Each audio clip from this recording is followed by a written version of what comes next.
அறிந்து கொள்ள வேண்டிய மிக முக்கியமான ஒரு காரியம். திருவிருந்து என்றால் என்ன?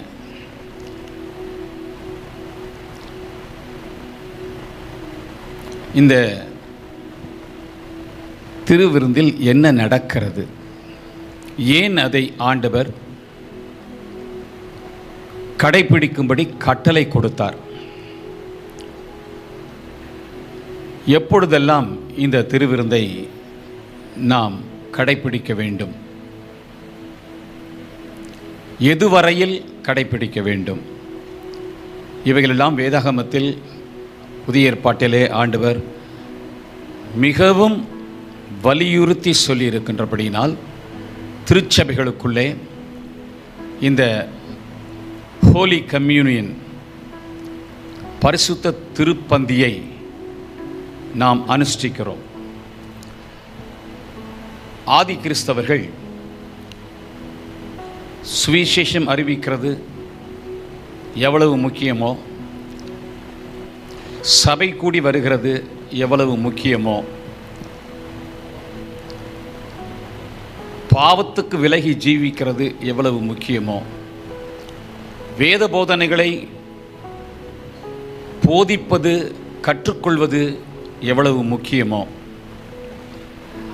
அதற்கு இணையாக ஒவ்வொரு நாளும் இந்த பரிசுத்த திருப்பந்தியை கூடி வரும்போதெல்லாம் செய்தார்கள். ஏன் அப்படி செய்ய வேண்டும் என்றால், ஆண்டவர் இயேசு கடைசியாக கொடுத்த போதனைகளில் இது மிக பிரதானமாக இருக்கிறது. நமது நம்பிக்கை நாம் வேறு ஒரு ராஜ்யத்துக்கு உட்படுத்தப்பட்டிருக்கிறோம் என்பதை அவர்கள் தெரிவிக்கும் வண்ணமாக, அறிவிக்கும் வண்ணமாக, அதை நினைப்பூட்டிக் கொள்ளும் வண்ணமாக கூடும்போதெல்லாம் திருவிருந்தை எடுத்து அப்பம் பிட்டு கிறிஸ்துவுக்குள் வளர்ந்தார்கள். அப்படியானால் ஏன் இதை அவர் சொல்லியிருக்க வேண்டும்? அதனுடைய அர்த்தம் என்ன? நமது பார்வையின்படி முதலாம் ஞாயிற்றுக்கிழமை திருவிருந்து ஆராதனை. அந்த திருவிருந்து ஆராதனையில் பங்கெடுக்கவில்லை என்றால் மோட்சம் போக முடியாது. இந்த மாதமும் நான் பங்கெடுத்துக் கொண்டேன் என்ற திருப்திக்காக இந்த பந்தியிலே நாம் பங்கெடுக்கின்ற கட்டாயத்துக்குள் இருக்கிறோம். அப்படி அல்ல. திருவிருந்தை குறித்து தெளிவாக நாம் தெரிந்து வைத்துக் கொள்ள வேண்டும். என்ன நடக்கிறது? ஏன் அதை கடைபிடிக்கிறோம்? ஏன் அது கட்டாயம்? ஆண்டவர் அதை குறித்து சொல்லும்போது ஒரு வார்த்தையை சொல்லுவார். என்னை நினைவு கூறும்படி அப்படி செய்யுங்கள். நினைவு கூறுதல், ரிமெம்பரன்ஸ். அப்போ மறந்துடாதீங்க. என்ன நினைப்பீங்களா? நினைச்சு பார்க்கறது உண்டா என்றெல்லாம் நாம் சமுதாயத்தில் கேட்டுக்கொள்கிறோம் அல்லவா? ஐயோ, பல காலத்துக்கு முன்னே உங்களை பார்த்ததுனால, உங்கள் முகத்தை அடிக்கடி நான் பார்க்காததுனால உங்களை எனக்கு மறந்தே போச்சு அப்படின்னு அடிக்கடி நம்ம சொல்கிறோம் இல்லையா? இது எனக்கு எத்தனையோ முறை சம்பவித்திருக்கிறது அல்லவா? என்ன தெரியலையா உங்களுக்கு? தெரிகிற மாதிரி இருக்குது, ஆனால் கொஞ்சம் மறதியாக இருக்குது. பாஸ்டர், நீங்கள் தான் எனக்கு திருமணம் செய்து வைத்தீங்க, நீங்கள் ஜெபித்து தான் எனக்கு சுகமானது, நீங்கள் தான் என்னை கிறிஸ்துவுக்குள் வழி நடத்துனீங்க, நீங்கள் தான் எனக்கு தீர்க்க தரிசனம் சொன்னதுனால இன்றைக்கு நான் ஊழியம் செய்கிறேன் இப்படின்னு சொல்லுகிற ஏராளம் பேரை என் வாழ்க்கையில் சந்திக்கின்றேன். ஆனால் அவர்களுக்கு என்னை தெரிகிறது, எனக்கு அவர்களை தெரியவில்லை. ஏன்? இடைவிட்டு போய்விட்டது. அடிக்கடி சந்திக்கவில்லை. நாம் திருவிருந்தை கூடும்போதெல்லாம் செய்ய வேண்டும். எப்படி காணிக்கை போடுகிறது நமக்கு ஒரு கடமையாக, அதை நாம் ஒரு அன்பின் சுமையாக எடுத்துக்கொள்கிறோமோ, ஆராதனைக்கு விட்டுவிடாமல் வந்து தேவ சமூகத்தில் அமர்வது நம்மேல் அன்பின் சுமையாக நாம் சுமந்து கொள்கிறோமோ, அதே போல திருவிருந்து என்பது ஒவ்வொரு முறை கூடும்போதும் செய்ய வேண்டியது. ஏன் செய்ய வேண்டியது என்றால், என்னை நினைவு கூறும்படி இதை செய்யுங்கள். எதுவரையில் செய்ய வேண்டும்? வருகை வரையில் செய்ய வேண்டும். அதை குறித்து ஒரு பகுதியை வாசித்து விட்டுத்தான் திருவிருந்து நாம் கொடுப்போம் அல்லவா? அந்த பகுதியை இப்பொழுது வாசிக்கவிருக்கிறோம். 1 கொரிந்தியர் 11ஆம் அதிகாரம் 25ஆம் வசனம். போஜனம் பண்ணின பின்பு அவர் அந்தப்படியே பாத்திரத்தையும் எடுத்து இந்த பாத்திரம் என் இரத்தத்தினாலாகிய புதிய உடன்படிக்கையாய் இருக்கிறது, நீங்கள் இதை பானம் பண்ணும் போதெல்லாம் என்னை நினைவு கூறும்படி இதை செய்யுங்கள் என்றார். போஜனத்தை புசிக்கும் போதும் இந்த பானத்தை பருகும் போதும் என்னை நினைவு கூறும்படி செய்யுங்கள் என்றார். நினைவு கூறுதல் என்பதற்கு அந்த கிரேக்க பதம் என்ன சொல்லப்பட்டிருக்கிறது என்றால், அனம்னேசிஸ். அனம்னேசிஸ், என்னை நினைவு கூறுங்கள். அந்த வார்த்தையினுடைய உட்பொருள் மிக வலிமையான போதனைகளை நமக்கு கொடுக்கிறது. ஆண்டவர் என்னை மறந்து விடாதீர்கள் என்று சொல்வதற்குத்தான் என்னை நினைவு கூறுங்கள் என்று சொன்னார். இதை மறந்து விட்டால் உங்கள் விசுவாசம், உங்கள் பக்தி, உங்கள் ஒழுக்கம், உங்கள் பரிசுத்த ஜீவியம், உங்களுடைய எதிர்பார்ப்பு, உங்கள் நம்பிக்கை, கிறிஸ்தவ ஜீவியம், எனக்கும் உங்களுக்கும் இருக்கிற தொடர்பு மறந்து போய்விடும், நீர்த்து போய்விடும். சாமானிய ஒரு கிறிஸ்தவ சபையை, மதத்தை சேர்ந்தவனாய் நீ இருந்து விடுவாய்.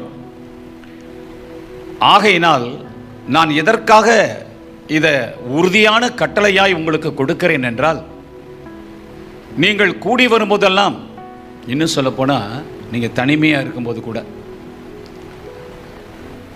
ஒரு ஒற்றை மனிதனாக இருக்கும்போது கூட, ஆண்டவருடைய மரணப்பாடுகளை, அவருடைய மாம்சம் நமக்காக பிக்கப்பட்டதையும், அவர் இரத்தம் நமக்காக சிந்தப்பட்டதையும் நினைவு கூர்ந்து கொண்டே இருக்க வேண்டும். அந்த நினைவு கூர்ந்து கொண்டே நாம் இருக்கும்போது எதை எதை நினைவு கூற வேண்டும்? திருவிருந்திலே நமக்கு என்ன நடந்திருக்கிறது, என்ன நடந்ததை திருவிருந்திலே அந்த மாம்சத்தையும் இரத்தத்தையும் புசித்து பானம் பண்ணி நாம் நினைவு கூற வேண்டும் என்பதை இன்றைக்கு பார்க்க போகிறோம். அனம்னேசிஸ், நினைவு கூறு. ஆங்கில வார்த்தை ஒன்று உண்டு. அந்த வார்த்தை அனம்னேசியா. இது இந்த கிரேக்க மொழியிலிருந்து மருவி வந்த வார்த்தை. கர்த்தருடைய பிள்ளைகளே, அனம்னேசியா என்றால் என்னவென்றால் மறந்து போகுதல். அனம்னேசிஸ் என்றால் மறக்காமல் நினைவு கூர்ந்து கொள்ளுதல், நினைவு கூறுதல். அப்போ இந்த வியாதியஸ்தருக்கு ஆபரேஷன் செய்வதற்கோ அல்லது ஒரு சோதனை செய்து பார்ப்பதற்கோ ஒரு மயக்க மருந்து கொடுப்பாங்க. அதற்கு பேர் என்னன்னு மருத்துவத்துறையில் வேலை செய்கிறவங்க சொல்லுங்க பார்க்கலாம். அனதீசியா. இதிலிருந்து தான் அந்த வார்த்தை, அந்த வழக்கம், அந்த மருந்து கண்டுபிடிக்கப்படுகிறது. மூளையை சோர்ந்து போக பண்ணி, ஞாபகத்தை தான் இருப்பதை மறந்து போக பண்ணி, உடலில் இருக்கிற உணர்ச்சிகளுக்கும் மூளைக்கும் இருக்கிற நரம்புகளிலே ஒரு மருந்தின் வல்லமை போய் அதை ஆட்கொண்டு வலி கடந்து வராமல், வேதனை கடந்து வராமல் அது தடுத்து விடுகிறது. அனிசீசியா என்று சொல்வார்கள். அதையே ஒரு பாடமாக படித்து வேலைக்கு வருகிறவர்கள் இருக்கிறார்கள். அன்பான தேவனுடைய பிள்ளைகளே, மறந்து போகாதீங்க என்பதை சொல்லுவதற்குத்தான் ஆண்டவர் நினைவு கூறுங்கள் என்று சொன்னார். எல்லாரும் கரங்களை உயர்த்தி என்னோடு பேசும் ஆண்டவரே, திருவிருந்தை குறித்து நன்றான பூரணமான ஒரு பாடத்தை இன்றைக்கு நான் அறிந்து கொள்ளட்டும். கர்த்தர் உங்களோடு பேசுவார். மகிமை ஆண்டவருக்கு உண்டாவதாக. இப்பொழுது இந்த நினைவு கூறுதல், அனம்னேசிஸ் என்பது அந்த கிரேக்க பதத்திலே வாசிக்கும் போது ஒரு 2-3 வலுவான காரியங்களை அது வலியுறுத்துகிறது. ஒன்று, அதை ரிமைண்ட் என்று சொல்லுவோம், ரீகலெக்ட் என்று சொல்லுவோம், திரும்பிப்பார், நினைச்சுப்பார், யோசித்துப்பார் என்று சொல்லுவோம். ஆனால் அதை விட வேறு சில காரியங்கள் சொல்லப்பட்டிருக்கிறது. அது என்னவென்றால் ரீலிவ். இரண்டாவது ரீஎனாக்ட். Relive, re-enact. அதாவது ஆண்டவர் இயேசு கிறிஸ்து நமக்காக மரித்து ஜீவனை விட்டு அதற்கு முன்பதாக பூமியில் இருக்கும்போது, என் மாம்சத்தை உங்களுக்கு புசிக்க கொடுப்பேன், என் இரத்தத்தை நீங்கள் பானம் பண்ண வேண்டும், இது நான் உங்களோடு கூட செய்து கொள்ளுகிற கடைசி நிகழ்ச்சி, பின்பு ஒரு நாள் தேவனுடைய ராஜ்யத்திலே இந்த போஜனத்தை, இந்த மாம்சத்தையும் இரத்தத்தையும் புசித்து பானம் பண்ணுகின்ற இந்த திருவிருந்தை தேவனுடைய ராஜ்யத்திலே நாம் எல்லாரும் கூடி செய்ய போகிறோம். அதுவரையில், அந்த நாளுக்கு நீங்கள் பறந்து வருகிற வரையிலே, பூமியில இருக்கிற வரையிலும் இதை நினைவு கூறுங்கள், இதை கடைபிடியுங்கள் என்று சொல்லிவிட்டு தான் சிலுவைக்கு போனார். முதலாம் ஆண்டு திருச்சபை மக்களுக்கு எருசலேமை சுற்றி இருக்கிற நாடுகளிலே ஒரு பெயர் இருந்தது. அது என்னவென்றால் மனித மாம்சத்தை புசிக்கிறவர்கள் என்று. அதைத்தான் ஒரு அரசியல்வாதி சமீபத்திலே தேவையில்லாமல் சொல்லி அவர் கொஞ்சம் சஞ்சலத்துக்குள்ளானார். ஏன்பா நீங்களாம் என்ன கனிபிள்ஸா? நீங்களாம் மனுஷ மாம்சத்தை புசித்து ரத்தத்தை குடிக்கிறவனடா கிறிஸ்தவன்லாம் அப்படின்னு அவர் வாய் தவறி பேசிவிட்டார். இன்றைக்கு மாத்திரமல்ல, அன்றையிலிருந்தே கிறிஸ்தவங்களுக்கு இந்த பெயர் வந்தது. அப்பொழுது போக போக போக புரிந்து கொண்டவர்கள், அவர்கள் மாம்சத்தை புசிக்கல, அவர்கள் இரத்தத்தை பானம் பண்ணல, கிட்டக்க போய் பார்த்தா ஒரு அப்பத்தை அவர்கள் பிட்டு சாப்பிட்றாங்க, கிட்டக்க போய் பார்த்தா ஒரு திராட்சரசத்தை அவங்க எல்லாரும் தங்களுக்குள்ள பகிர்ந்து கொள்கிறாங்க. அது இயேசுநாதர் அவர்களுக்காக சிலுவையில் அறையப்பட்டதை நினைவு கூறுகிறார்களாம் என்று உலகம் புரிந்து கொள்ளவே பல நூற்றாண்டானது. இப்பொழுது கூட திருச்சபையை குறித்து தெளிவு இல்லாதவன் என்ன சொல்லுவான்னு கேட்டா, சபையில நல்லா ஒயின் குடிப்பாங்களாமே. சபையில் என்ன செய்வாங்களாம்? ஏனென்றால் ஒயின் ஷாப்புக்கு என்ன பேரு? அதை திராட்சை ரச ஷாப்புன்னு வச்சிருக்கான். ஆனால் அது மதுபான கடை. அதனால் இது மதுவல்ல, திராட்சையின் ரசம், பிழிந்து எடுக்கப்பட்ட ரசம், ஜூஸ் அப்படின்னு சொன்னா தான் அந்த லூசுக்கெல்லாம் புரியும். ஆமென், ஹல்லேலூயா. இது என்னங்க? வைன் அல்ல, இது ஜூஸ். ஏனென்றால் இயேசு கிறிஸ்து என்றதான அந்த கனி, ஜீவ கனி, பிழிக்கப்பட்டார், பிழியப்பட்டார், பிழிந்து எடுக்கப்பட்டார். அதிலிருந்து அவருடைய ரத்தம் பாய்ந்தோடிற்று. கைகளை உயர்த்தி ஆமேன், அல்லேலூயா. ஆண்டவர் மறந்துடாம மயக்க மருந்து கொடுத்த மாதிரி நீ பின்வாங்கி போயிடாம, ஒவ்வொரு நாளும் கூடி வரும்போது, வீட்டிலெல்லாம் கூடி வரும்போது, வாரந்தோறும் கூடி வரும்போது, சபை கூடி வந்து கர்த்தரை ஆராதிக்கும் போது, கர்த்தருடைய வார்த்தையை கேட்கும் போதெல்லாம் இதை கடைபிடித்து என்னை நினைவு கூறு. ஆமென். அப்படி நினைவு கூறலன்னா மயக்க மருந்து கொடுத்த மாதிரி நீ மறந்து போவாய். ஏதோ வழக்க பழக்கமாக அதிலே வந்து பங்கெடுக்கணும். நான் ஞானஸ்நானம் பெற்றவன், ஞானஸ்நானம் பெற்றவங்க திருவிருந்தையும் பெற்றுக்கொள்ளணும் என்றதான வழக்கத்தில் இருக்கிற ஒரு குறிப்பிட்ட சதவீதம் உள்ளவர்கள் சபைக்குள்ளே உண்டு. இந்த தெளிவோடு திருவிருந்தை எடுக்கிற 90% உள்ளவர்கள் உண்டு. ஆனாலும் கூட மறுபடியும் மறுபடியும் சாத்தான் மறக்கடிக்க பண்ணுகிறவனாய் இருக்கிறபடியினால் நினைப்பூட்டி பிரசங்கம் பண்ணு என்று ஆண்டவர் ஊழியக்காரருக்கு சொல்லி இருக்கிறபடினாலே உங்களுக்கு கர்த்தருடைய தூதனாய் வேலைக்காரனாய் நின்று நினைப்பூட்டுகிறேன். ஹோலி கம்யூனியன்னா என்ன, திருவிருந்துனா என்ன, நீ நினைத்து பார்க்க வேண்டியது சில இருக்கு. ஹல்லேலூயா. கர்த்தருக்கு மகிமை உண்டாவதாக. முதலாவது, ஆதாம் கனியை புசித்து மரித்தான். விளக்கப்பட்ட கனியை புசித்து மரித்தான். நாமோ திருவிருந்தை புசித்து பிழைக்கிறோம்.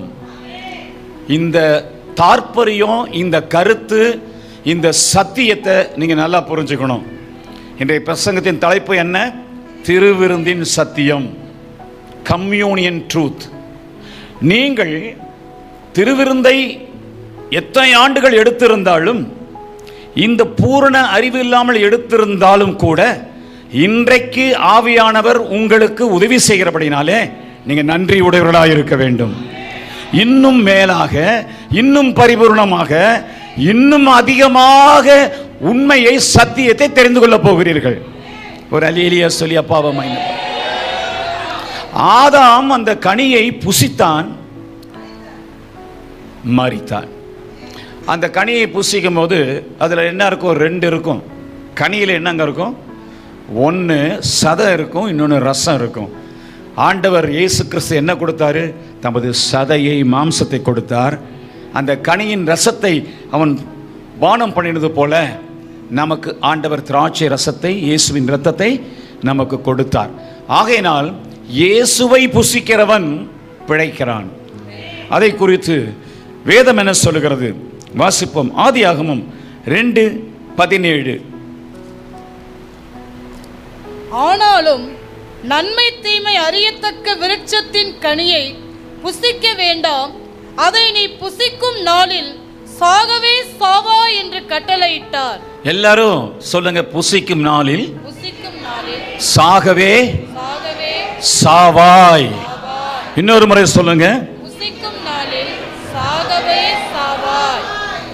இப்போ இந்த வார்த்தையை சொல்லிட்டு கர்த்தருடைய வார்த்தைக்கு போவோம். திருவிருந்தை புசிக்கிற நாளில் பிழைக்கவே பிழைப்பேன். ஹல்லேலூயா, ஹல்லேலூயா. கனியை புசித்தான், மரித்தான். இயேசுவை புசித்து பிழைக்கிறோம். அப்படியே ரிவர்ஸ் பண்ற ஒரு பெரிய காரியம். நீங்க விசுவாசிக்கிறீங்க, அறிக்கை செய்கிறீங்க, ஆனா இதுல பங்கெடுக்கலனா, அந்த பங்கெடுக்கிற தொடர்ச்சி இல்லாமல் போனால், பங்கெடுக்கிறதற்கு ஏதோ ஒரு ப்ளூ மூன்ல இருக்குமே, ஆனால் உங்களுக்குள்ளே ஜீவன் உண்டாகி அந்த ஜீவன் பரிபூர்ணப்படாது.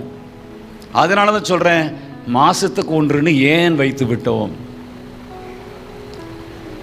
கூடும் போதெல்லாம், நீங்கள் சபை கூடி வரும்போதெல்லாம் அப்பம் பிற்க வேண்டும்.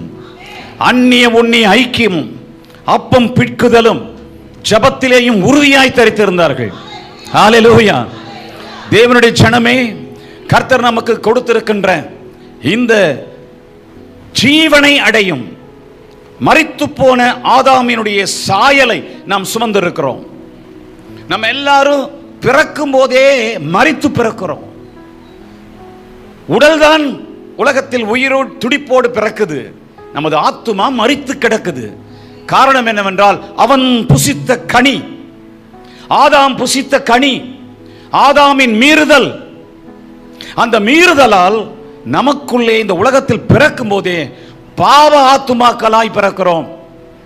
ஆண்டவர் இயேசு கிறிஸ்துவை விசுவாசித்து அவருடைய பிள்ளையாய் நாம் மாறின போது, பாவ அறிக்கை செய்து அவரிடத்திலே ஒப்புரவாகி அவருடைய மீட்புக்கு நம்மை நாம் அர்ப்பணித்து கீழ்ப்படிந்த போது, மீறினான் நாம் கீழ்ப்படியும் போது ஜீவனை பெற்றுக்கொண்டோம். அந்த ஜீவன் பரிபூர்ணப்படணும்னா திருவிருந்தை எடுத்துக்கொண்டே இருக்கணும். எத்தனை பேருக்கு புரிந்தது? இப்போ ஒரு பாஸ்டர் ஞானஸ்நானம் கொடுத்துட்டாரு. புருஷன்காரனுக்கு கோபம் வந்துருச்சு. அந்த ஊர்ல பெரிய ரவுடி. அதனால அருவாளை எடுத்துக்கொண்டு அவன் நேரா பாஸ்டர் வீட்டுக்கு போய், ஏயா என் மனைவிக்கு நீ ஞானஸ்நானம் கொடுத்தியா அப்படின்னு கேட்டான். அருவாள் பளபளக்குது. அப்போ அவர் சொன்னார், ஆமாங்க நான் ஞானஸ்நானம் கொடுத்தேன். அப்பொழுது அவன் கோபப்பட்டு, இன்னொரு முறை என் மனைவிக்கு நீ ஞானஸ்நானம் கொடுத்த உன் தலைய துண்டிச்சிருவேன், உன்னை வெட்டிடுவேன் அப்படின்னாரு. பாஸ்டர் கூலா சொன்னாரு, இனிமேல ஞானஸ்நானம் கொடுக்க மாட்டேன். ஞானஸ்நானம் ஒரு முறை தான், திருவிருந்து அனுதினமும் வாழ்நாள் முழுவதும் பரலோகம் போகிற வரையிலேயும். அல்லேலூயா. கர்த்தருக்கு மகிமை உண்டாக. கரங்களை கொட்டி, ஆதாமுக்குள் மரித்த நாம் கிறிஸ்துவுக்குள் பிழைக்கிறோம். அதை நினைவு கூறு. நீ பிழைத்ததை நினைவு கூறு. நீ ரட்சிக்கப்பட்டதை நினைவு கூறு. உனக்குள்ளே ஜீவன் வந்து விட்டதை நினைவு கூறு. அந்த மாம்சத்தை எடுத்து அந்த இரத்தத்தை பானம் பண்ணும்போது, ஆண்டவரே மரித்து கிடந்த எனக்கு உயிர் கொடுத்து விட்டீர். உம்மை புசிக்கிறபடினாலே, உமது மாம்சத்தை புசிக்கிறபடினாலே, உமது இரத்தத்தை நான் பானம் பண்ணுகிறபடினாலே நித்திய ஜீவன் உடையவனாய் இருக்கிறேன். ஹல்லேலூயா. யோவான் 6:51. நானே வானத்திலிருந்து இறங்கின ஜீவ அப்பம், இந்த அப்பத்தை புசிக்கிறவன் என்றென்றைக்கும் பிழைப்பான். நான் கொடுக்கும் அப்பம் உலகத்தின் ஜீவனுக்காக நான் கொடுக்கும் என் மாம்சமே என்றார். கிறிஸ்தவங்களுக்கு மாத்திரமல்ல, உலகத்தில் இருக்கிற யாருக்கும் ஆண்டவர் ஜீவனை கொடுக்க தமது மாம்சத்தை கொடுத்திருக்கிறார், இரத்தத்தை சிந்தி இருக்கிறார். நீங்களும் நானும் பாக்கியம் பெற்ற ஜனம். அதை விசுவாசித்து கர்த்தரை சேவித்துக் கொண்டிருக்கிறோம். இதை விசுவாசிக்க தடுமாறுகிறது உலகம். யார் வந்தாலும், எப்பேற்பட்ட பாவி வந்தாலும், அக்கிரமக்காரன் வந்தாலும், அசுத்தத்தில் சாக்கடையில் கிடக்கிற மனுஷன் வந்தான் கூட, அவனுக்கு ஆண்டவர் இந்த மாம்சத்தையும் இந்த இரத்தத்தையும் அவனுக்கு கொடுத்து, விசுவாசத்திலே அவனுக்கு அவன் உள்ளத்துக்குள்ளே இயேசுவை பற்ற நம்பிக்கையை, விசுவாசத்தை கொடுத்து ரட்சிப்புகள் நடத்த வல்லவராயிரு. தொடர்ந்து கொள்ள திருவிருந்திலே பங்கெடுக்க வேண்டும். அதை அவன் நினைவு கூற வேண்டும். அதை மறக்க கூடாது. அனசீசியா போயிடக்கூடாது. அனாம்னேசிஸ், நினைவு கூர்ந்து அன்றொரு நாள் என் ஆண்டவரனை சந்தித்தாரே, துன்மார்க்க உலகில் இருந்த என்னை, பாவத்தில் சிக்கி இருந்த என்னை, விக்கிரகத்தின் பின்னே போயிருந்த என்னை கர்த்தர் ரட்சித்தாரே என்று சொல்லித்தான் நீ அப்பத்தை புசிக்க வேண்டும். ஹல்லேலூயா. ஒன்று மாத்திரம் நிச்சயம், சபைக்குள்ள காலகாலமா 20 நூற்றாண்டுகளாக என்ன, சிலுவையை தியானம் பண்ணி அப்படியே அழுது மனம் உருகி அப்படியே பரிதாபப்பட்டு திருவிருந்து எடுப்போம், தப்பல்ல. அந்த இடத்துல நின்று விட்டோம்.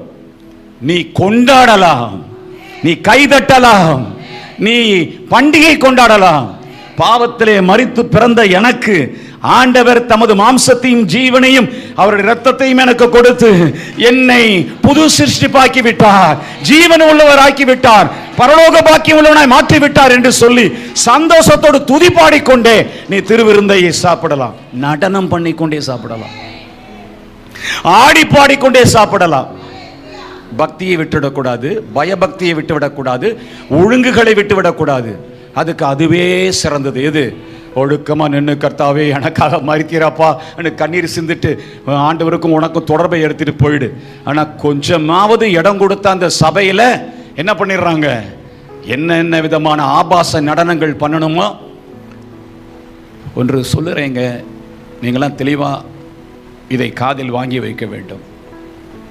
இயேசுவோ, நமது இரட்சகர் இயேசுவோ, அப்போஸ்தலர்களோ, பவுலோ, அதன் பின்பு வந்த சபை பிதாக்களோ சபையில பரிகாசம் பண்ணல, ஜோக்கடிச்சு பிரசங்கம் பண்ணல. இன்றைக்கு அப்படிப்பட்ட ஒரு கலாச்சாரம் வந்திருக்கு. யாரு ஜோக்கடிச்சு பிரசங்கம் பண்றானோ அவங்களுக்கு நிறைய வாய்ப்புகளை கொடுத்து ஒரு ஊரா கூப்பிடுறாங்க. நிச்சயமாய் சொல்றேன், அதனால் சபை பக்தி விருத்தி அடையாது, தேவனுடைய முகத்துக்கு மகிழ்ச்சி உண்டாகாது, பரலோக தேவனுக்கு அது பிரியமான ஆராதனையா இருக்காது. திருச்சபை என்பது பயத்தோடும் பக்தியோடும் கர்த்தருடைய நாமத்தை துதித்து சந்தோஷப்பட்டு ஆவியிலே பரிசுத்தாவிலே சந்தோஷப்பட்டு கர்த்தரை உயர்த்த வேண்டும். கைகளை உயர்த்தி ஆமென் சொல்லுங்க. இந்த மேடை என்பது கர்த்தருடைய உள்ளம். இந்த மேடை என்பது கிறிஸ்துவின் வாய். இந்த மேடை என்பது பரிசுத்தாவியானவருடைய சத்தம் தொனிக்கும் இடம். இனி இயேசு பரிகசிக்கிறவர் அல்ல, அவர் தம்மை பரியாசம் பண்ண போட்டார். பரிகாசம் தகாதது, ஸ்தோத்திரம் பண்ணுதலே தாகும். ஆகையினால நீங்களாம் தெளிவாக இருக்கணும். அப்படிப்பட்ட கூட்டங்களுக்கு போகக்கூடாது. முதல் நாள் 3 நாள் கூட்டம் வச்சிருங்களேன், ஒரு ஊழியக்காரன் வந்து ஜோக் அடிச்சுட்டு ஃபன் பண்ணிட்டு அவன் அப்படி இப்படி ஆடிக்கிட்டு பிரசங்க மேடையை தேவ சமூகத்தை ஒரு மாதிரி உலக மேடை போல என்டர்டெயின்மெண்ட்டும் மாறினாங்கன்னா ஏஞ்சி வந்துருங்க. வீட்டுக்கு போய் பைபிளை திறந்து வச்சு முழங்கால் இருந்து ஜெபம் பண்ணு, உனக்கு பக்தி விருத்தி உண்டாகும். கைகளை உயர்த்தி ஆமென் அப்படியே செய்வோம் என்று சொல்லுங்க. ஹல்லேலூயா. எந்த காரியத்தையும் இன்னொரு நாளைக்கு சொல்ல முடியாது என்பதனாலே நான் அவ்வப்பொழுது உங்களுக்கு சொல்லிவிடுகிறேன். முதலாவது, கனியை புசித்து ஆதாம் மரித்தான், திருவிருந்தை புசித்து நான் பிழைக்கிறேன். கர்த்தருக்கு ஸ்தோத்திரம். அதை நினைவு கூறத்தான் உங்களுக்கும் ஆண்டவர் எனக்கும் இந்த பாக்கியத்தை கொடுக்கிறார். இரண்டாவது, ஆதாம் புசித்ததால் மாம்சீக கண்கள் திறக்கப்பட்டன. திருவிருந்தால் நம் மனக்கண்கள் திறக்கப்படுகின்றன. பக்கத்தில் உங்களை பார்த்து சொல்லுங்க, திருவிருந்து ஏன் என்றால், திருவிருந்தை எதற்கு எடுக்கிறோம் என்றால், திருவிருந்தில் எதை நினைவு கூறுகிறோம் என்றால், ஆதாமுடைய மாம்சீக கண்கள் தான் திறக்கப்பட்டது. எனக்கோ ஆவிக்குரிய கண்கள் திறக்கப்படுகிறது. அப்பத்தையும் ரசத்தையும் கையில் வச்சுக்கிட்டு கர்த்தரை ஸ்தோத்திரம் பண்ணும்போது என் மனக்கண்கள் திறக்கப்பட்டபடியினால், நீரே கிறிஸ்து, நீரே இரட்சகர், நீரே மேசியா, நீரே சர்வவல்ல தேவன், நீரே சகலவற்றுக்கும் ஆதி காரணர் என்று அறிந்து கொள்ளுகிற மனக்கண்கள், எனக்குள் விசுவாச கண்கள், ஆவிக்குரிய கண்கள், பிரகாசமுள்ள கண்கள் திறந்ததே ஆண்டவரே. எதனால? உமது பலியினாலே. அந்த பலியின் தொடர்ச்சி தான் திருப்பலி. தேவ சமூகத்தில் வந்து அந்த அப்பத்தையும் ரசத்தையும் எடுத்து நினைவு கூர்ந்து என்னுடைய மனக்கண்களை திறந்தீரே. ஆதாம் அந்த கனியை புசித்தார், ஏவாளும் புசித்து 2 பேரும் என்ன செஞ்சாங்க? கண் திறக்கப்பட்டுருச்சு. திறக்கப்பட்ட உடனே தாங்கள் நிர்வாணிகளாய் இருக்கிறோம் என்று அறிந்து அத்தி இலைகளை பறித்து நிர்வாணத்தை மூட ஆரம்பித்தார்கள். அப்ப என்ன கண்ணு திறந்துச்சு? இப்போ உங்க கண்கள் சில நேரங்களில் மாம்சத்தின்படி பார்க்கும்போது உள்ள குத்துதே, குத்துன்னு குத்துதே. யார் தெரியுமே? அது உள்ளே திறந்திருக்கிற மனக்கண். ஆமென்.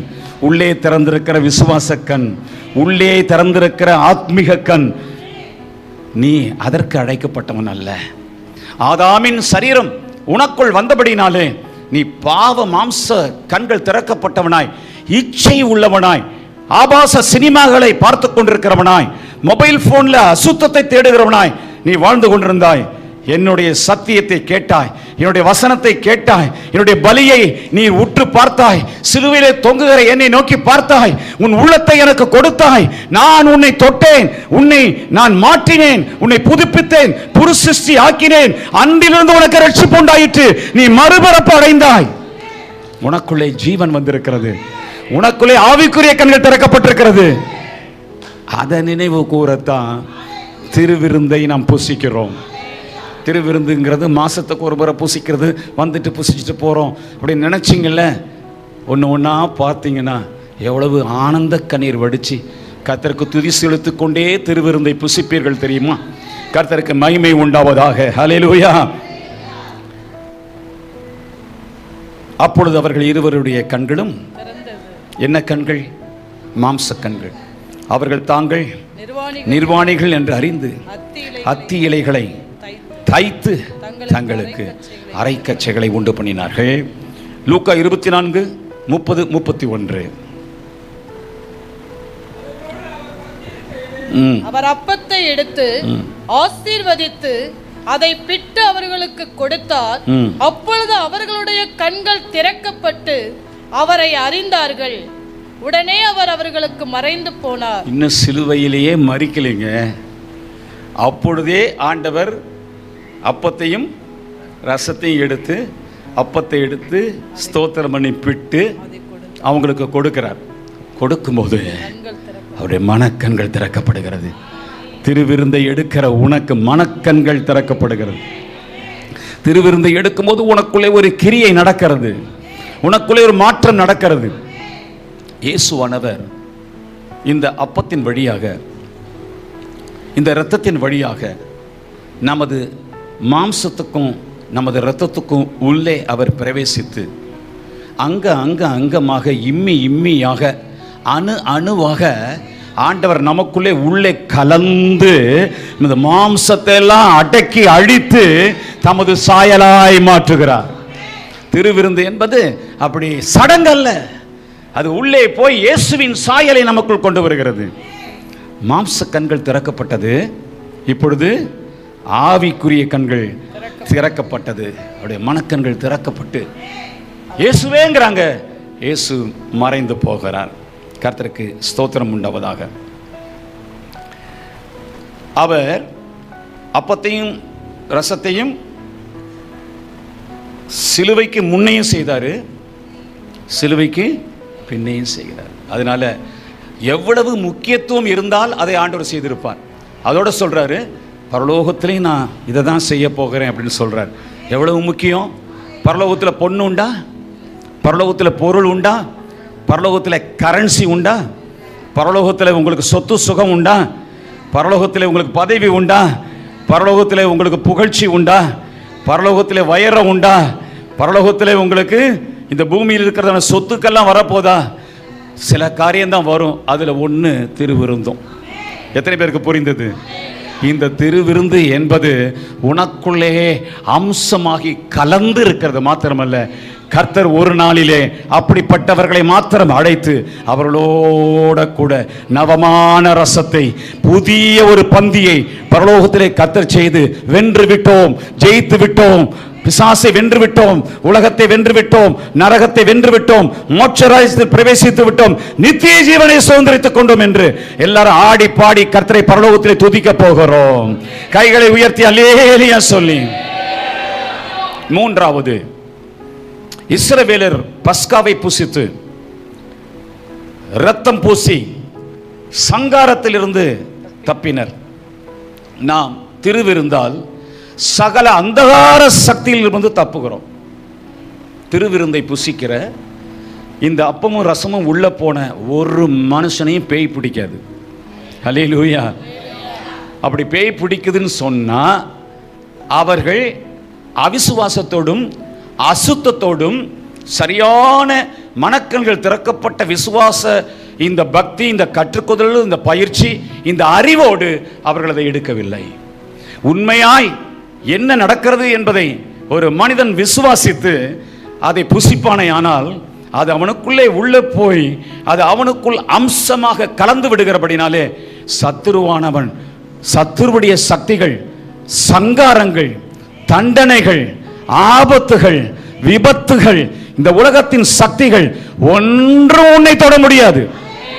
திருவிருந்திலே நீ எடுத்து கையிலே வைத்துக் கொண்டு அந்த அப்பத்தையும் ரசத்தையும் நீ நினைவு கூர்ந்து ஆண்டவரை நோக்கி இதை புசிப்பதினால், இதை பானம் பண்ணுவதினால் என் பாவம் மாத்திரம் என்னை விட்டு போகல, அந்தகார சக்திகள் ஒன்றும் என்னை தொட முடியாதபடி என் நிலை கால்களிலே இரத்தம் பூசுகிறேன்.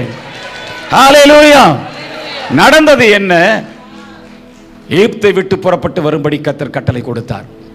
கட்டளை கொடுக்கும்போது அவர்களுக்கு ஒரு நியமனத்தை கொடுத்தார். அந்த நியமம் என்ன?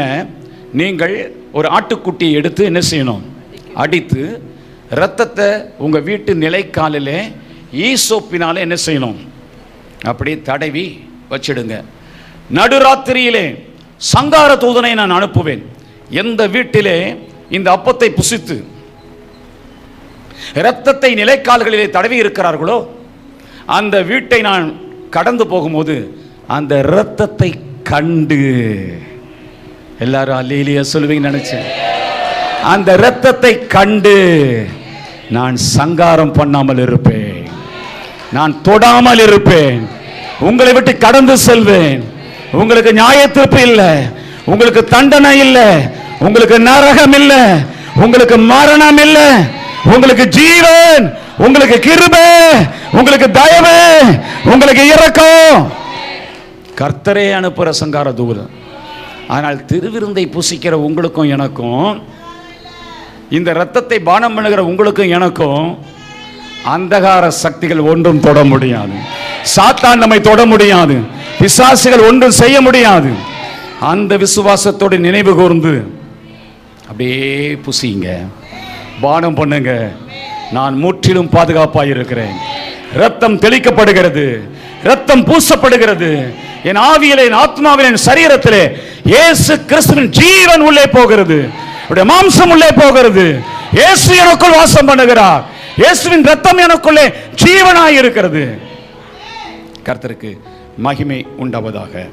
யாத்திராகமம் 12:23 கர்த்தர் எகிப்தியரை அதம் பண்ணுகிறதற்கு கடந்து வருவார். நிலையின் மேற்சட்டத்திலும் வாசலின் நிலைக்கால்கள் இரண்டிலும் அந்த இரத்தத்தை காணும் போது கர்த்தர் சங்காரக்காரனை உங்கள் வீடுகளில் உங்களை அதம் பண்ணுகிறதற்கு வர ஒட்டாமல் வாசற்படியை விலகி கடந்து போவார். பாத்தீங்களா? விலகி போகும். எல்லாரும் சொல்லுங்க. திருவிருந்து புசிக்கிற எண்ணெய் சத்துரு தொட கிட்டக்க வர முடியாது. விலகி போகும், விலகி போகும். ஏன் விலகி போகும்? எனக்குள்ளே கர்த்தர் இருக்கிறார், எனக்குள்ளே அவர் மாம்சம் இருக்கிறது, எனக்குள்ளே அவர் ஜீவன் பிரவேசித்திருக்கிறது.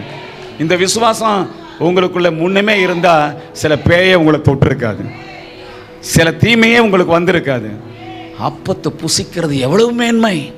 அந்த பானத்தை புசிக்கிறது, பானம் பண்ணுகிறது எவ்வளவு பெரிய ஆசீர்வாதங்களை நமக்குள்ள கொண்டு வருது.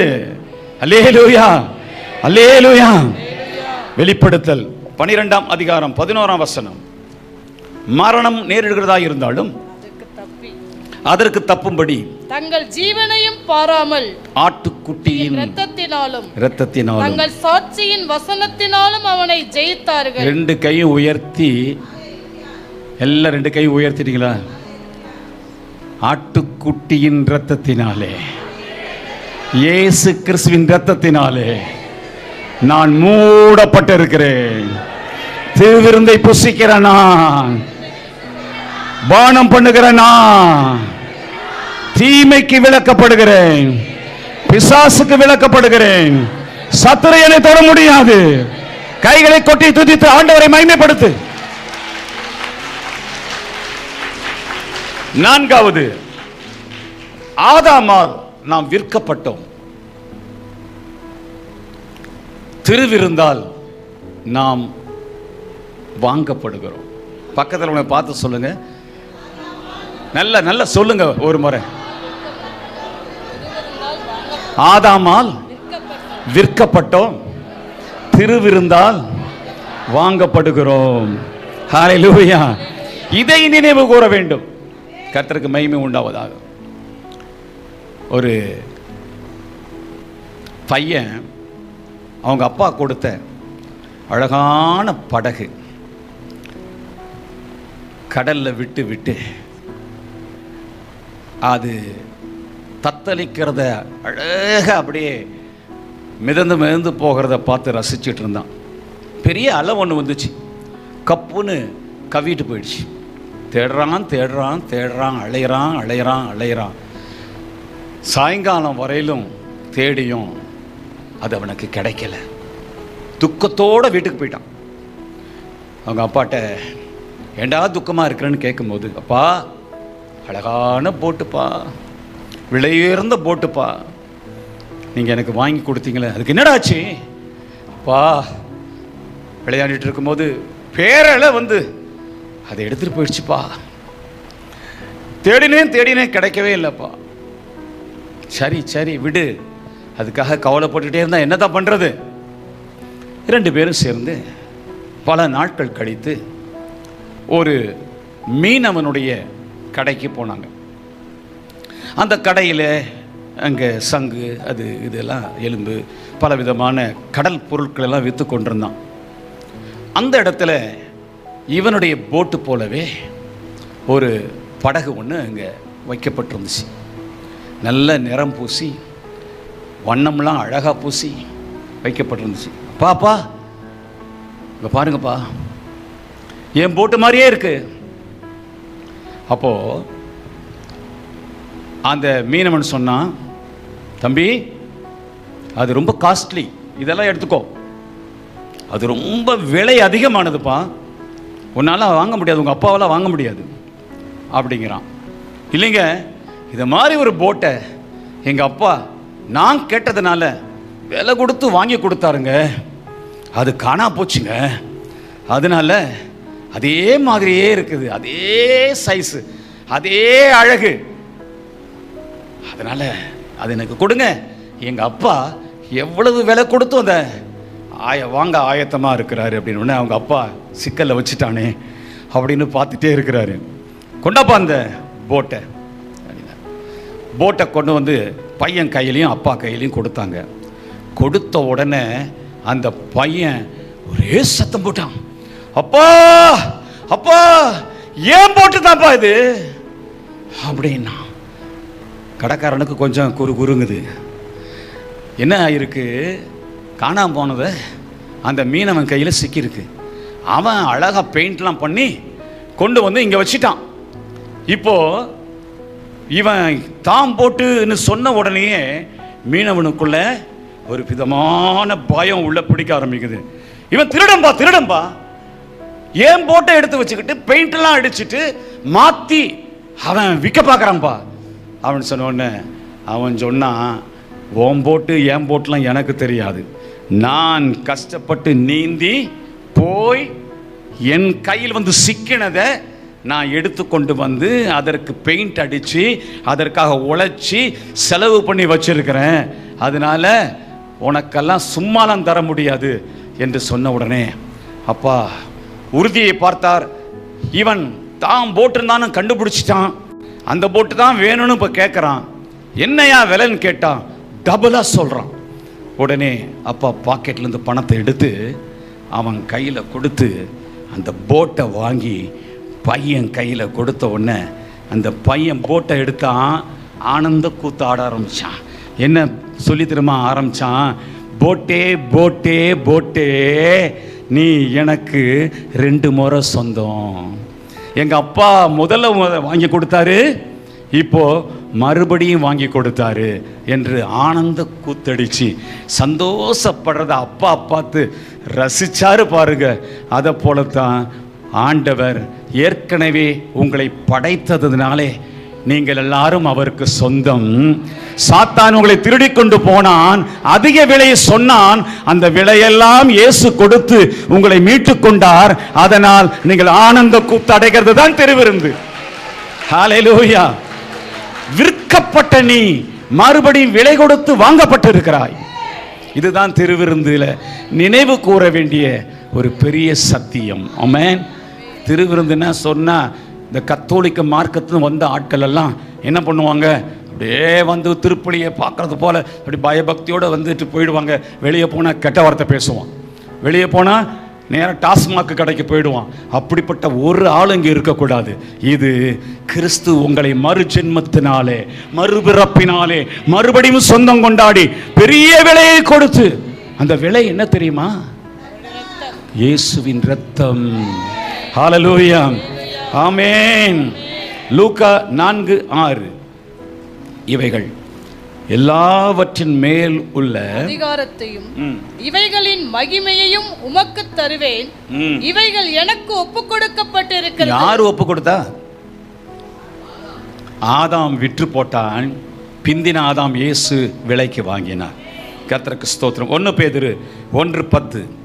குற்றமில்லாத மாசற்ற ஆட்டுக்குட்டியாகிய கிறிஸ்துவின் விலையேற பெற்ற இரத்தத்தினாலே மீட்கப்பட்டவர்கள் என்று அறிந்திருக்கிறீர்களே. அறிந்திருக்கணும், நினைவு கூறணும். ஆமென். ஹalleluya. ஆமென். ரீலிவ், ரீஎனாக்ட், அதை குறித்து ஒரு வார்த்தையை சொல்லிட்டு கடந்து போகிறது நல்லது. மறந்து விட்டேன். ரீலிவ் என்று சொன்னால் மறுபடியும் வாழு. உதாரணமா மறுபடியும் வாழ்தல், அதை நான் சொல்கிறேன் பாருங்க. உதாரணமா உங்களுக்கு திருமணம் நடக்குது, அன்னைக்கு வீடியோ ஆல்பம்லாம் தயார் பண்ணுறீங்க. கிட்டத்தட்ட 40 வருஷம் கடந்து போச்சு.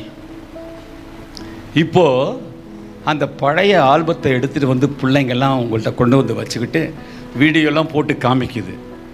அப்போது பிள்ளைகள் கேட்குது, அம்மா அது யாருமா? இவ்வளோ பெரிய கிஃப்டை கொண்டு வந்து கொடுக்குறாங்களே, அவங்க யாருமா? அப்பா இப்படி உங்களை அப்படியே கட்டி பிடிச்சிட்டு ஒரு இவ்வளோ பெரிய மீசை வச்சுட்டு நிற்கிறாரு, அவர் யாரும்? அவன் சொன்ன, அது உங்கள் தாத்தாடா, அது நமக்கு தூர சொந்தண்டா, இவன் என் க்ளோஸ் ஃப்ரெண்டுடா அப்படின்னு சமையலை மறந்து நிகழ்வுகளை மறந்து அன்றாடம் நீங்கள் செய்கிற எல்லாவற்றையும் மறந்து அதை பார்க்கும்போது எங்கே போறீங்க? 40 வருஷம் பின்னாடி போறீங்க. ஒரு அல்லேலூயா சொல்லுங்க பார்க்கலாம். யூ ஆர் ரீலிவிங், ரீலிவ், மறுபடியும் வாழ்தல். திருவிருந்த கையில் எடுத்த உடனே, ரசத்தை கையில் எடுத்த உடனே சிலுவைக்கே போயிடணும். ஆமென். இயேசு உனக்காக சிந்தின ரத்தம், இயேசு உனக்காக பட்ட பாடு, இயேசு உனக்காக சகித்த அந்த வேதனைகள் எல்லாவற்றையும் சிந்தித்து பார்த்து கர்த்தரை ஸ்தோத்திரிக்க வேண்டும். நீ மறுபடியும் வாழு, மறுபடியும் அங்கே போய் உலாவு, மறுபடியும் அதே நினைவுக்குள்ளே மாறிவிடு. மறந்து போகாதே. என்னை நினைவு கூறும்படி இதை செய்யுங்கள். ரீஎனாக்ட் என்றால் என்னன்னு கேட்டீங்கன்னா, சட்டசபையிலே ஒரு சட்டம் இயற்றப்பட்டு விட்டது. அந்த சட்டம் இயற்றப்பட்டு விட்ட அந்த சட்டம் நடைமுறைப்படுத்துகிறோம் அல்லவா, அதுதான் ரீஎனாக்ட். எனாக்ட் பண்ணப்பட்ட சட்டசபையில் நிறைவேற்றப்பட்ட சட்டத்தை வாழ்க்கையில் கடைபிடிக்கிறோம். பொத்தாமரை போலீஸ் ஸ்டேஷனில் ஒரு நாள் நான் மாட்டிக்கொண்டேன். எதற்காக? டபுள்ஸ் போனதுக்காக. ஏன் போனேன்? என்னுடைய நண்பர் போலீஸ்காருடைய பையன், அவன் தான் ஓட்டுறான். அவனுக்கு முன்னே நான் உட்கார்ந்துருக்கிறேன். அவன் சொன்னான், 6 மணி வரையிலும் நம்ம என்ன செய்யலாம், போகலாம்ப்பா, அதுக்கப்புறம்தான் போகக்கூடாதுன்னு சட்டம் இருக்குது அப்படின்னா. அப்படியா அப்படின்னு சொல்லிட்டு தைரியமாக போனோம். போலீஸ் பிடிச்சது, கோர்ட்டில் கொண்டு போய் நிறுத்தினாங்க. ஓட்டுனவரை பார்த்து கேட்டாங்க, நீ தான் ஓட்டுனியா? ஜட்ஜி கேட்டாங்க. எஸ் யுவர் ஆனர், நான் தான் ஓட்டினேன். நான் சொல்கிறது 70s. 10 ரூபா கட்டு அப்படின்னாங்க. மனோகரன் உட்காந்து போனியா? ஆமாம் சார், 20 ரூபா கட்டு. நான் சொல்கிறது யாராயிலும் சட்டம் தெரிஞ்சவங்க 78ல் இப்படி டபுள்ஸ் போனவன் உட்காந்து சுகமாக போகிறான்ல, ஓட்டுறவன் தானே கஷ்டப்பட்டு ஓட்டுறான் என்று எனக்கு டபுளாக போட்டாங்க. கட்டிட்டு பேசாமல் வந்துட்டோம். அப்போது இன்னொரு நாள் அதே பொத்தாமரை ஸ்டேஷனில் நானும் இன்னொரு நண்பனும், நான் ஓட்டுறேன், அவன் சைக்கிளில் பின்னாடி உட்காந்துருக்கிறான். போலீஸ் ஸ்டேஷனை பார்த்துக்கிட்டே டாட்டா காமிச்சுக்கிட்டே ஓட்டிகிட்டு போனேன். ரொம்ப மோசமான ஆள் நான் முன்னாடி. ஏன்னு கேட்டிங்கன்னா, எம்ஜி ராமச்சந்திரன் அவர்கள் முதலமைச்சராக இருந்தபோது ஒரு சட்டத்தை எனாக்ட் பண்ணார். என்ன சட்டம்?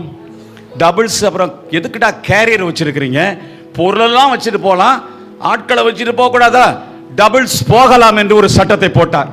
அவ்வளவுதான். நான் என்ன செஞ்சேன், அதே ஸ்டேஷனில் போய் அவங்களுக்கு வேடிக்கை காட்டுறேன். இப்போ எனாக்ட் பண்ணுறேன், சட்டத்தை நிறைவேற்றுறேன்.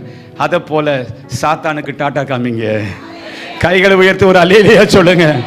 சட்டம் மாற்றப்பட்டு விட்டது, சட்டம் ஏற்றப்பட்டு விட்டது, சட்டத்தை நீ நிறைவேற்றப்படுத்துகிறாய். இயேசு உன்னுடைய பாவங்களை, சாபங்களை, தண்டனைகளை சுமந்து தீர்த்தார் என்பதை நினைவு கூறுவதே திருவிருந்து. கைகளை கொட்டி கர்த்தரை துதித்து மகிமைப்படுத்துங்கள். ஐந்தாவது, ஆதாமால் வந்த பாவத்தை, பலகீனத்தை, சாபத்தை, வறுமையை, மரணத்தை அழிக்கும் வல்லமை திருவிருந்திற்கு உண்டு. 1 கொரிந்தியர் 11:29 வாசியுங்கள். எண்ணத்தினால் என்னவெனில், அபாத்திரமாய் போஜனம் பானம் பண்ணுகிறவன் கர்த்தருடைய சரீரம் இன்னதென்று நிதானித்து அறியாததினால் தனக்கு ஆக்கினை தீர்ப்பு வரும்படி போஜனபானம் பண்ணுகிறான். 30 கூட. இது நிமித்தம் உங்களில் அநேகர் பலவீனரும் வியாதி உள்ளவர்களுமாய் இருக்கிறார்கள், அநேகர் நித்திரையும் அடைந்திருக்கிறார்கள். இந்த இடத்தில் ஆண்டவர் சொல்லுகிறது, திருவிருந்தினுடைய மேன்மையை சொல்றார்.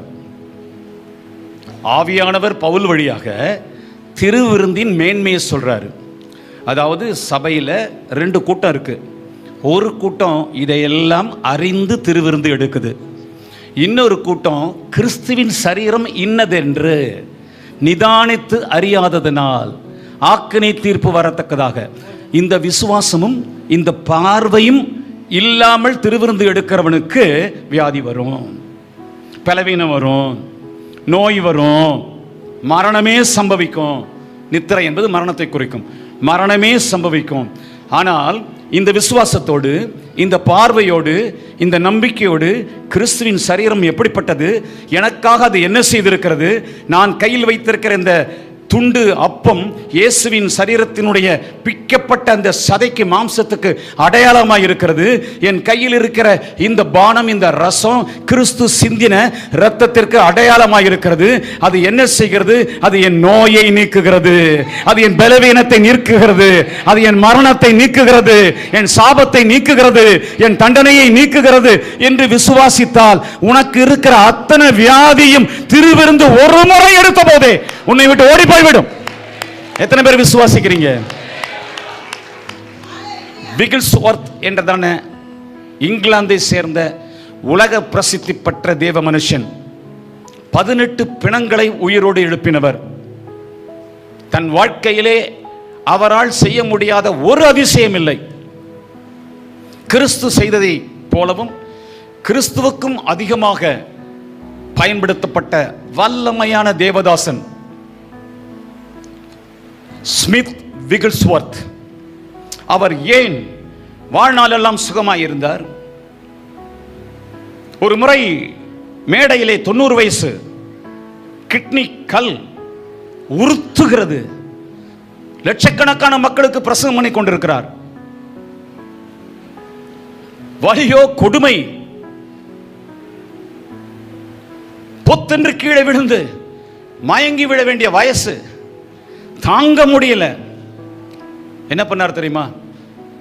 கொஞ்சம் இருங்கள் என்று சொல்லிவிட்டு மேடைக்கு பின்னே ஓடி போய் நின்று, கர்த்தராகிய இயேசு கிறிஸ்துவின் நாமத்தினாலே இன்றைக்கு நான் கர்த்தருடைய வார்த்தையை பிரசங்கம் பண்ண முடியாதபடிக்கு என் மாம்சத்திலே, என்னுடைய கிட்னியிலே கிரியை செய்கிற கிட்னி ஸ்டோன்ஸ் கம் அவுட் என்று சொன்னார். அப்படியே பொத்து பொத்து பொத்துன்னு கீழே வந்து விழுந்துட்டு அப்படியே எடுத்துக்கொண்டு மேடையில் வைத்துக்கொண்டு பிரசங்கம் பண்ணினார். ஆயிரக்கணக்கானோர் சுகம் பெற்றார்கள்.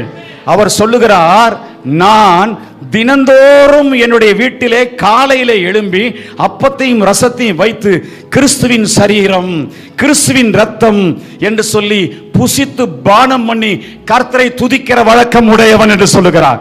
கைகளை உயர்த்தி ஒரு அல்லேலூயா சொல்லலாமா? நீ புசிக்கிற இந்த அப்பம், நீ பானம் பண்ணுகிற இந்த ரசம் உன்னுடைய சரீரத்தில் இருக்கிற நோய்களை, பேய்களை, பலவீனங்களை, எல்லா மரணத்தின் ஆவிகளை இப்பொழுதே எடுத்து போட வல்லதாய் இருக்கிறது. தெய்வீக சுகத்திற்கும் திருவிருந்துக்கும் சம்பந்தம் உண்டு. கர்த்தர் உங்கள் மனக்கண்களை திறப்பாராக. ஆறாவது, வறுமை, குறைவுகள். இப்படிப்பட்ட வாழ்க்கையிலிருந்து குறைவற்ற வாழ்க்கையை நமக்கு தேவன் தருகிறார் என்பதை திருவிருந்திலே நாம் நினைவு கூற வேண்டும்.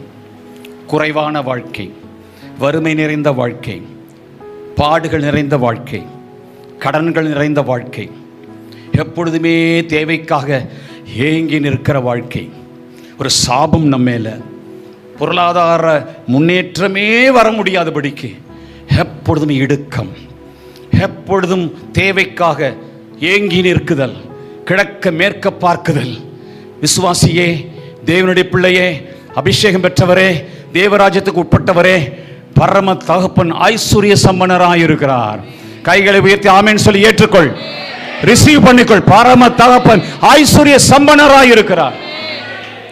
அவருடைய பிள்ளைகளாகிய நீங்கள் இந்த அப்பத்தையும் ரசத்தையும் புசிக்கும் போது உங்கள் வறுமை போயே ஆக வேண்டும், உங்கள் கஷ்டங்கள் போயே ஆக வேண்டும், புது பாதைகள் திறந்தே ஆக வேண்டும், புதிய தொழில்கள் முளைத்தே ஆக வேண்டும், உன்னுடைய தொழில் வளர்ந்தே ஆக வேண்டும், உன் வயல் வரத்தை கொடுத்தே ஆக வேண்டும், உன் தொழிலிலே ஒரு முன்னேற்றம் வந்தே ஆக வேண்டும், உன் காரியங்களிலே மேன்மை உயர்வு உண்டாகி ஆக வேண்டும்.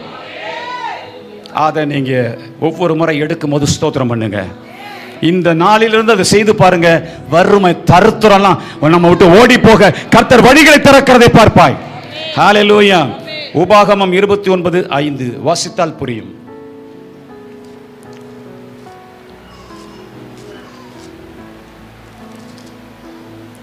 கர்த்தராகிய நான் உங்கள் தேவன் என்று நீங்கள் அறிந்து கொள்ளும்படிக்கு நான் 40 வருஷம் உங்களை வனாந்தரத்தில் நடத்தினேன். உங்கள் மேலிருந்த வஸ்திரம் பழையதாய் போகவும் இல்லை, உங்கள் காலில் இருந்த பாதரட்சைகள் பழையதாய் போகவும் இல்லை. அன்பான தேவனுடைய பிள்ளைகளே, ஏன் அப்படி நடந்துச்சு தெரியுமா? ஒரு அப்பமும் கொஞ்சம் தண்ணீரையும் குடிச்சான் எலியா. 40 நாள் அந்த பலத்தில் போனான். அங்கிருந்து என்ன வந்தாலும் அது புதிய பலம்தான். பூமிக்குரிய பலத்துக்கும் அதுக்கும் அளவு பயங்கரமானது தான். அதனால ஆண்டவர் என்ன செஞ்சார்?